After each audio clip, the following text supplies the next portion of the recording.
Christopher Sweat here at Greystack Media. I'm sitting here with Anthony Aguilar. Correct. Okay, and a lot of you know Anthony, and Anthony, I don't want to recap your whole story, so we'll have you give an introduction. But a lot of you know Anthony because he whistle blew on what is known as the Gaza Humanitarian Fund.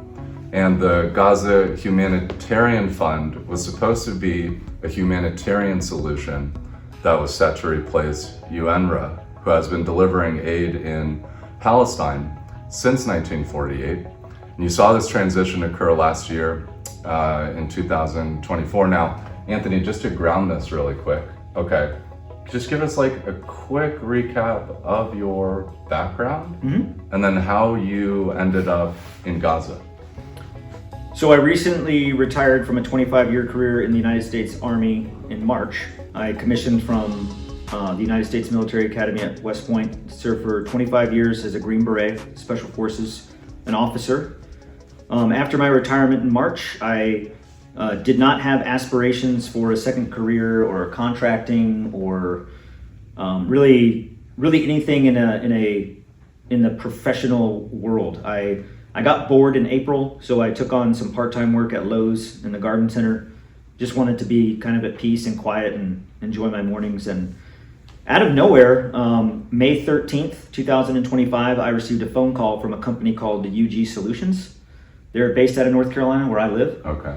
And they were awarded the subcontract for armed security under the Gaza Humanitarian Foundation to secure and deliver food aid into Gaza to replace the banned UNRWA mission that had been doing that for decades. So that's how I got involved. I was called, I was recruited.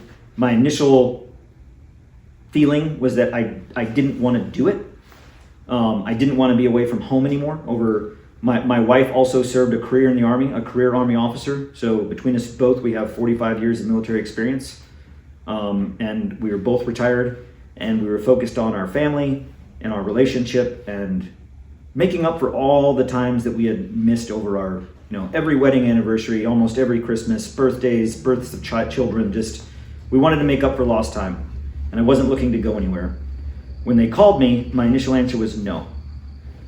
But they said, take a day to think about it. And let's just frame this up really quick. And remember, everyone knows I'm from Colorado Springs, so hello to the national security and defense community. I obviously grew up around people that did every type of defense contract imaginable, from VR war training simulators to all types of combat simulations, flying, every material science innovation that you can think of on the planet, right? Yes. Even statistics models, imaging techniques, things you can do with lasers, infrared, etc., right? So I grew up in this community. Typically when people think of a defense contract, they think, oh, you're gonna go do this defense contract, and they usually think of mercenaries. Sure. Which is actually a very small percentage of defense contracts. More often defense contracts is money that gets deployed into some kind of research, and maybe there's like a commercial opportunity for manufacturing or for weapon systems, etc. Your profile obviously stands out to defense contractors because, like you said, you went to West Point, you were active for many years, you're a combat veteran, you've got lots of awards, you're educated, etc. So somebody saw your profile at GHF and was like, oh, this might be somebody we want to recruit. They reached out to you. Yep. And then what was the kind of scope they were talking about, or like operational mission? I don't have any social media presence or LinkedIn or Facebook or TikTok or any of that. So I don't have a presence. I was contacted because someone referred me to them. Yep. So they contacted me for that. And it's a small community. It's a small network of for the type of employee they were looking for: special operations background, military, mature, small pickings. So yep, exactly. That's why I was called. The initial pitch, if you will, was we, the GHF UG Solutions, will be taking over what the UN did and going into Gaza to deliver much needed, direly needed food. Sure. So that was kind of the pitch. And thinking about it, I thought to myself, I took a whiteboard Yep. And I did my pros and cons of my vision board of like, am I going to go to Gaza? And I outlined it and I said, okay, here are the why, or here are my facts and assumptions. Here's my facts. People in Gaza, human beings, regardless of what we label them or who they are, human beings are starving. Sure. It's a fact. Food is not going into Gaza. Fact. How, why, separate issue. Sure. Fact. The only entity that will have allowance through the Israeli government, through the Coordinating Office of the Governance in the Territories, COGAT, which controls everything in the occupied territory, the only mechanism that's allowed in will be the GHF. Okay. Period. So looking at those facts, I was like, okay, pros.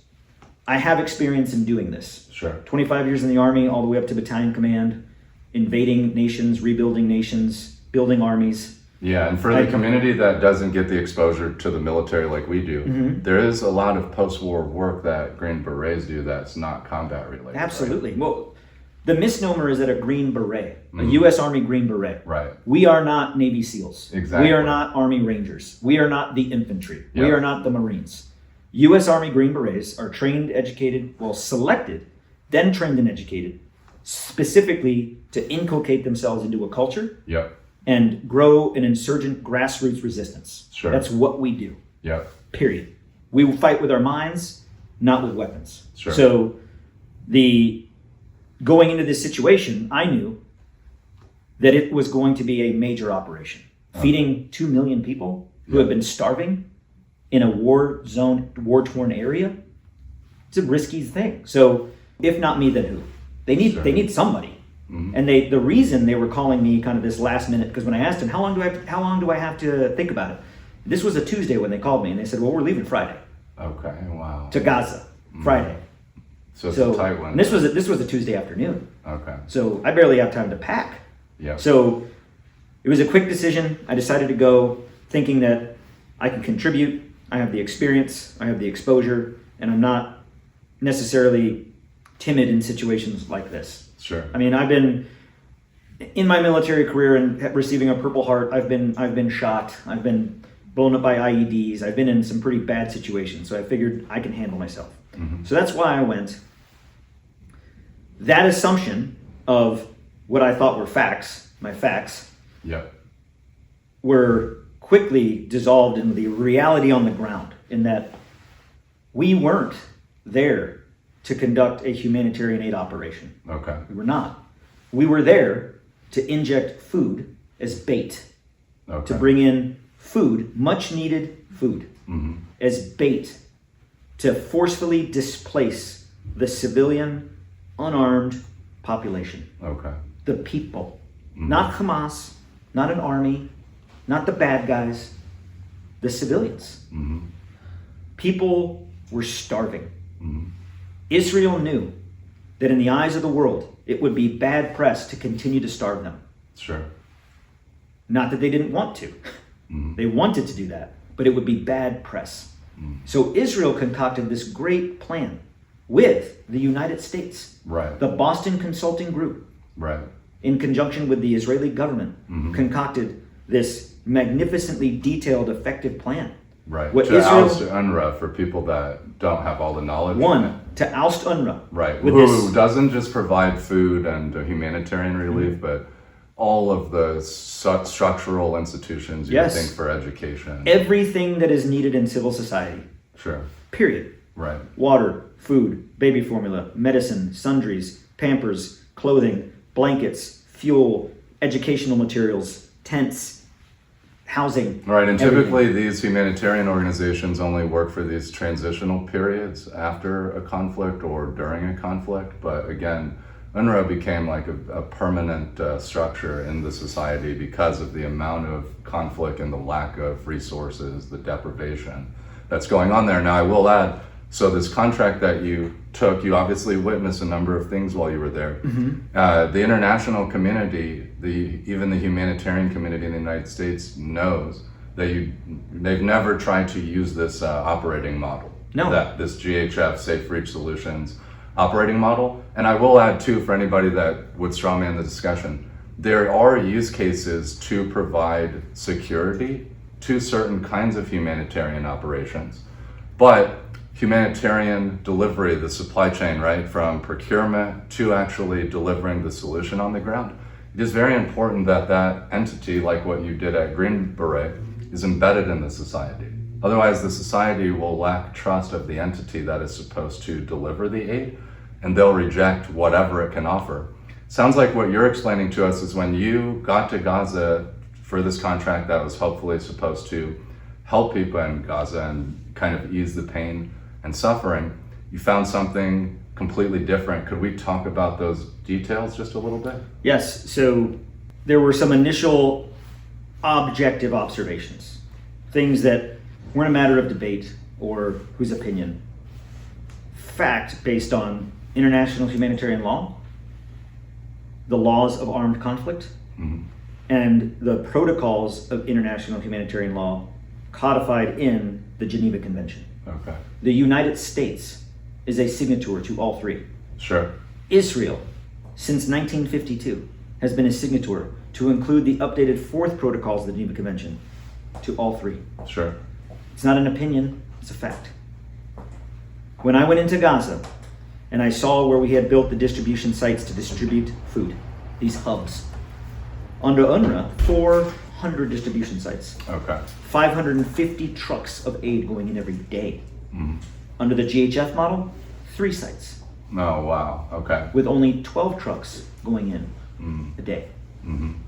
So restricted supply and also restricted availability of these various access points that people would have to go get, this Not food, restricted, etc. by design. Sure.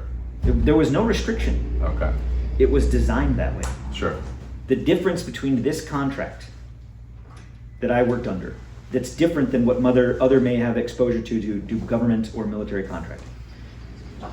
Blackwater. You remember Blackwater, Yeah, right? they were the private Military, yeah, contractors. PMCs, mercenaries. Yeah. That was a US-based company hired by the United States government Sure. to operate in an area under Title X wartime authority under the United States government. Right. The Gaza Humanitarian Foundation did not have a contract from the United States government. Like a combat mission type contract, right? Is this No what you're contract saying? at all. Oh. The Gaza Humanitarian Foundation Oh, there was no had federal support no- for this private no. entity. had no contract with the United States government. Okay. GHF was a private entity. Yeah. Here we are as the GHF. We bring humanitarian aid around the world. Who wants to hire us? Right. GHF was hired by the Israeli government. Okay, I see. Period. So a US-based company was hired by a foreign government That's to right. operate in Gaza. This is the structure that we're discussing So, here. And it was it's supposed not- to deliver aid, but it was delivering anything but aid. The only thing that was being delivered, so humanitarian assistance, that's an operation. Under humanitarian assistance, you have humanitarian aid, Sure. you have humanitarian support, and you have humanitarian service.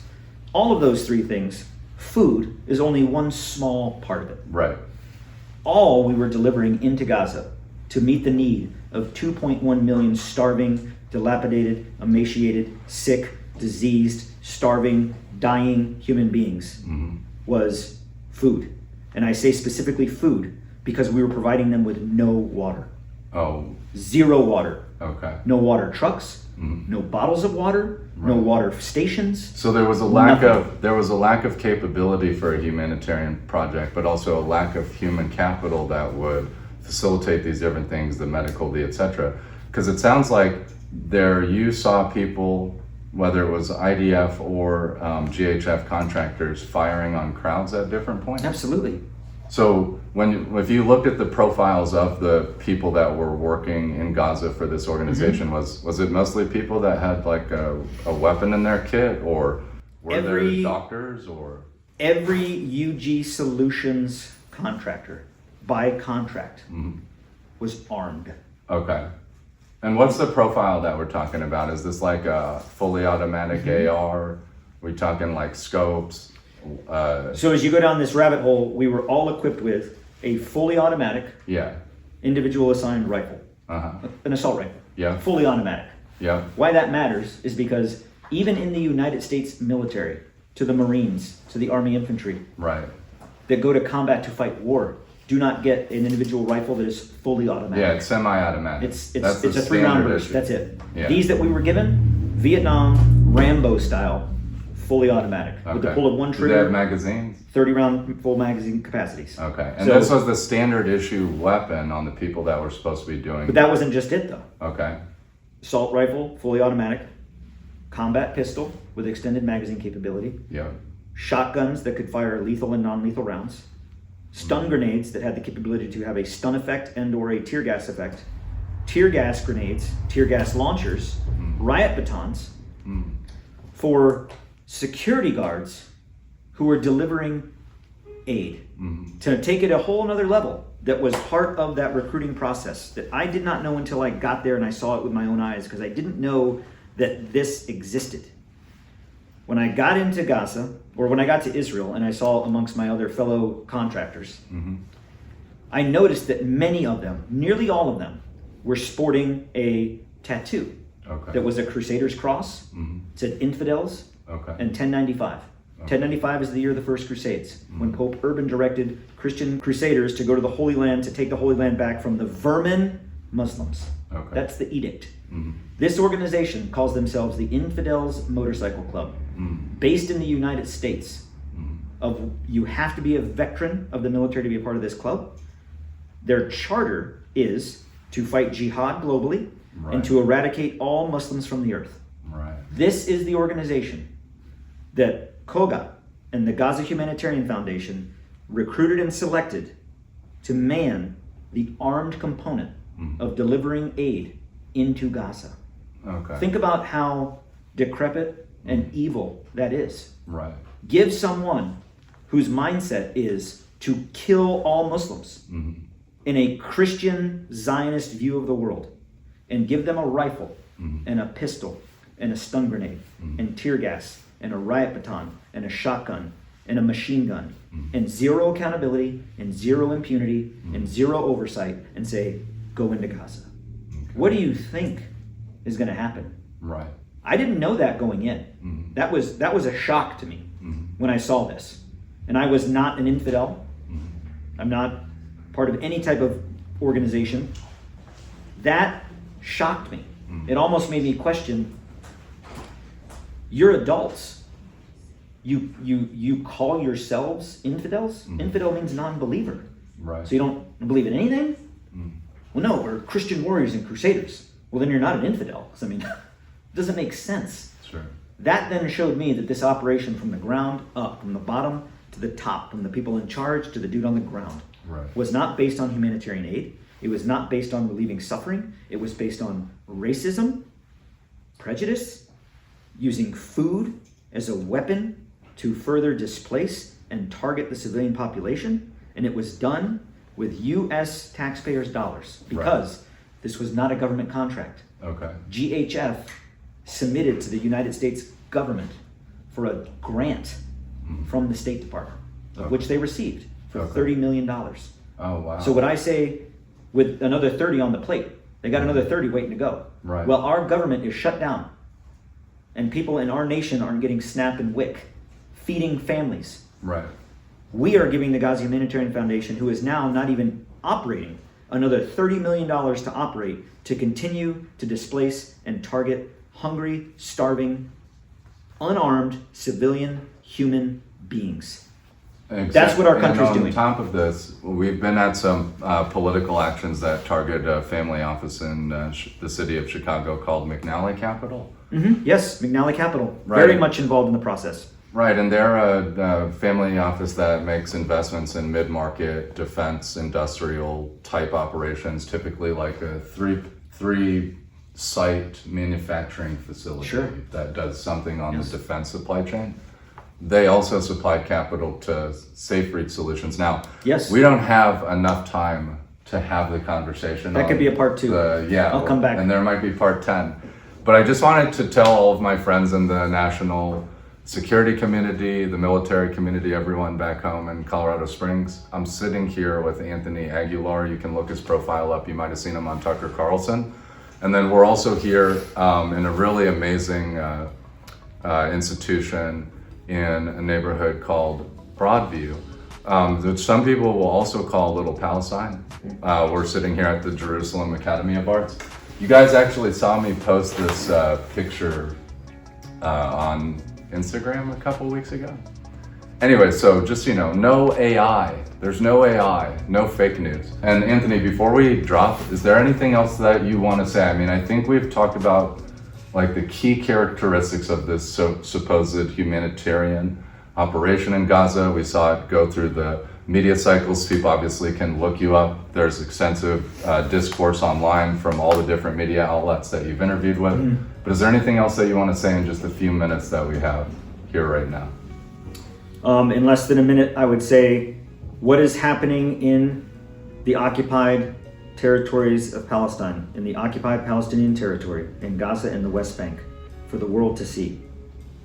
If the United States as a nation and the world as a community does not stand up to stop this, we are all next. It does not matter if you are white, brown, black, Christian, Jew, or Muslim, whether you are tall, short, fat, skinny, rich, or poor. It will come here next, under the streets of Chicago, where ICE can just kick in your door and take you away as an American citizen. On the streets of Portland, on the streets of Dallas, and the streets of Tampa, and the streets of DC. It's coming. It is coming here. And the reason it's coming here is because we as a world are allowing it to happen there. Sure. And it is coming. Things like this place here, grassroots, community. The leaders of this country, the Donald Trumps, the Marco Rubios, the Pete Hegseths, they are not responsible enough to lead this democracy. Sure. Period. It starts here. Voices, the community, art, protest, being outspoken. Because if we don't, we will lose it. And that day is coming soon if we don't do something about it. Okay. And I've got one last question for you for all the hate that'll be coming in at some point, especially from back home. Do you consider yourself a patriot? Absolutely. Okay, me too. All right, appreciate you guys. Christopher Sweat, Grace Tech Media, Chicago. Thank you so much, Anthony. I appreciate you.